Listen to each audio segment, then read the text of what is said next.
And Senator Marcoleta will issue the notices on Monday para ituloy na sa Thursday yung flood control scam hearings.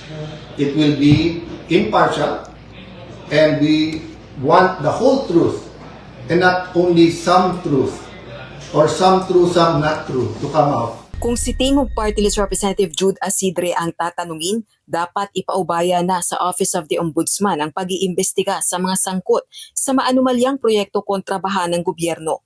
Kaya nagtataka ito sa timing ng pagbuo ng isang subcommittee ng Senate Blue Ribbon para ipagpatuloy ang mga pagdinig kaugnay ng katiwalian sa flood control projects. Tanong ng kongresista, bakit pinipilit na gawin ito ngayon sa gitna ng napipintong pagsimula ng impeachment trial kay Vice President Sara Duterte? The process of searching for accountability, of exacting accountability should proceed, should continue.